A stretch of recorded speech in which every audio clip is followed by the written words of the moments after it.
Hello everyone. We have already discussed about the dates, right? Important of dates. Now we'll be discussing how do we periodize, means how do we divide the time period? How do we divide the timeline?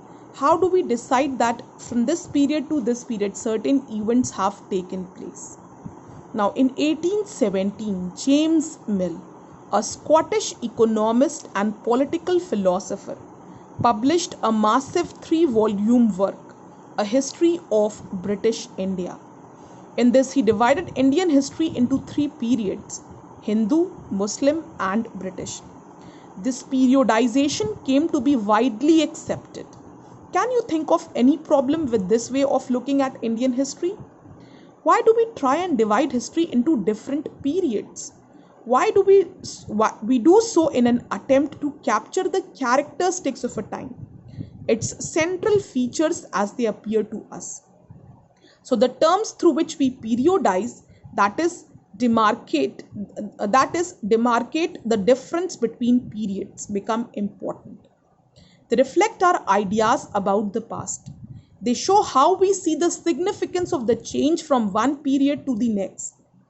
Mill thought that all Asian societies were at a lower level of civilization than Europe. According to his telling of history, before the British came to India, Hindu and Muslim despots ruled the country. Religious intolerance, caste taboos, and superstitious practices dominated.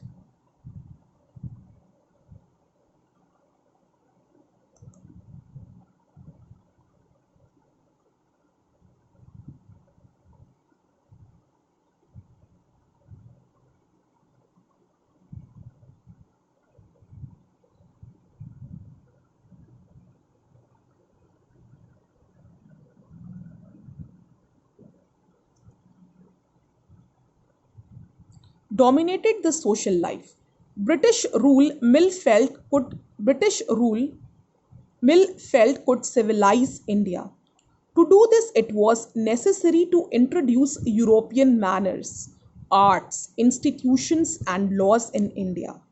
Mill, in fact, suggested that the British should conquer all the territories in India to ensure the enlightenment and happiness of the Indian people. For India was not capable of progress without British help.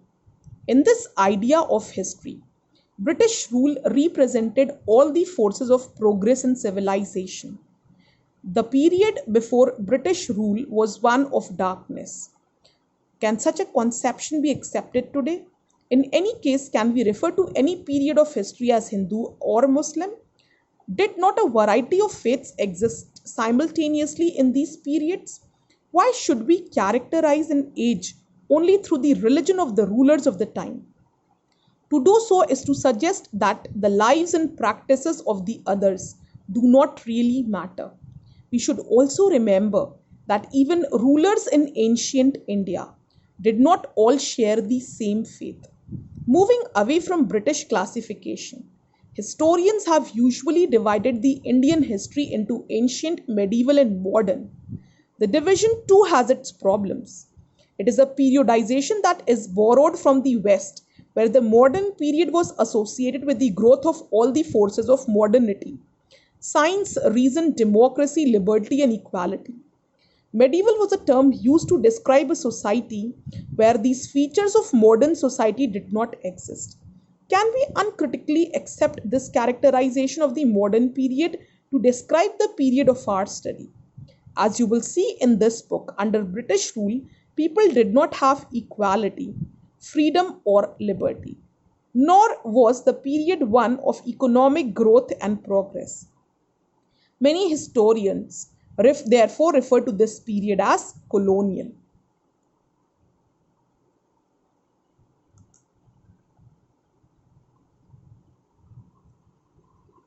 Now, we are talking about how do we periodize, and how James Mill has done the periodization of India. How has James Mill divided the Indian history into Hindu, Muslim, and British history, which is not accepted actually. right? Because we have divided the faith, and the way he has represented India was not correct. Now, before I begin with the explanation of this, what you will do is you will perform this activity at home. You will interview your mother or another member of your family to find out about their life. Now, divide their life into different periods and list out the significant events in each period. Explain the basis of your periodization. Right now, the way James Mill has periodized India, right, that somewhere is not accepted by the Indian society. Why? Because in 1817, James Mill, a Scottish economist and political philosopher, published a massive 3-volume work, A History of British India. In this, he divided Indian history into 3 periods: Hindu, Muslim, and British. Means he has periodized India into Hindu, Muslim, and British. Can you think of any problem with this way of looking at Indian history? Yes, of course. Indian history can never be divided into these phases, right? Why do we try and divide history into different periods? The question arises so that we can have a proper, we can, extract out the characteristics of each period. We divide history into periods so that we can extract characteristics, extract the idea behind each rule. We do so in an attempt to capture the characteristics of a time, its central features as they appear to us. So the terms through which we periodize become important. They reflect our ideas about the past. They show how we see the significance of the change from one period to the other. Mill thought that all Asian societies were at a lower level of civilization. Now, what Mill thought was that we Indians were not civilized. We all were at lower level of civilization, right? And India was ruled by Hindus and Muslims. A lot of religious intolerance was there. Caste taboos was there in India. Superstition practices dominated. And also, like British, he even felt it was better for Britishers to be there in India because they are the one who will make India civilized. This was James Mill idea, right? He thought that we Indians were not civilized. We were busy fighting. We were busy fighting over religious intolerance, over caste system, right? And we were not educated. We were not civilized. And for us to be civilized, a rule like British rule should be there. British should be there in India so that they can make Indians civilized. So will you agree with this notion of periodization?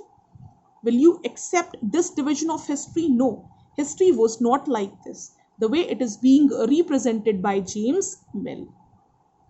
British rule, Mill felt, could civilize India. To do this, it was necessary to introduce European manners, arts, institution and laws in India.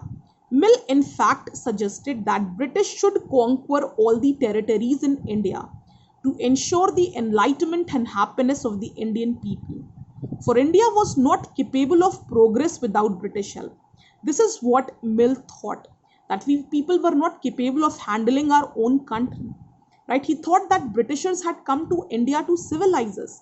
But the reality was they were here to drain our resources, to take away all our wealth, to take away all our resources. That was the main motive for the Britishers to be there in India. In this idea of history, British rule represented all the forces of progress and civilization. The period before British rule was one of darkness. So they considered our ancient and medieval history as the period of darkness. They thought we were not civilized, we were not culture rich, and our people were not happy before the arrival of the Britishers. So can you accept such kind of conception today? In any case, can we refer to any period of history as Hindu or Muslim? Did not a variety of faiths exist simultaneously in these periods? Why? If Muslim rulers were there in India, wasn't Hindu rulers ruling? Right? Wasn't their culture existing? their culture was also existing. They equally hold the importance. They were equally responsible people, right? There were Hindu rulers who were ruling their territory, and right, Muslim rulers were there who were ruling their own territory.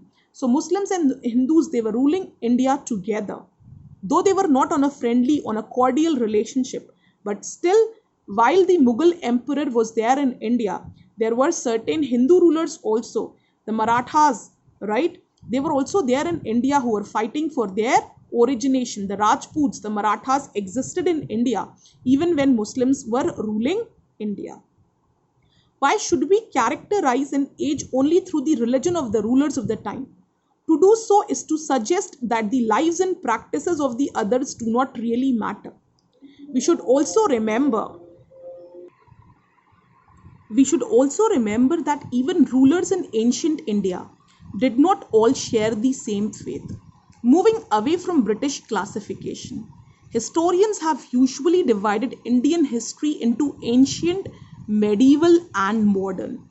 This division too has its problems. It is a periodization that is borrowed from the West, where modern period was associated with the growth of all forces of modernity: science, reason, democracy, liberty, and equality.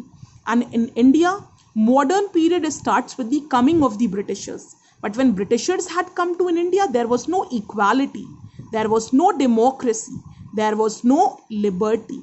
So how can we define the period of the coming of Britishers as the modern? Right? A question is raised. Medieval was a term used to describe a society where these features of modern society did not exist. Can we uncritically accept this characterization of the modern period to describe the period of our study? As you will see in this book, under British rule, people did not have equality, freedom, or liberty. Nor was the period one of economic growth and progress. No, we were being economically drained. Many historians therefore refer to this period as colonial instead of modern. Now, what is colonial and colonialization? We'll be studying in our next lecture. Meanwhile, what you people will do is you will go through all these slides once. Go through all the slides, do your homework, do the activity which I have told you in this chapter. Go through the activity, and once you are done, right, do your question answers as well.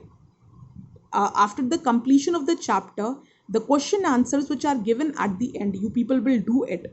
And if any query is there, you can ask me on your WhatsApp group. Thank you.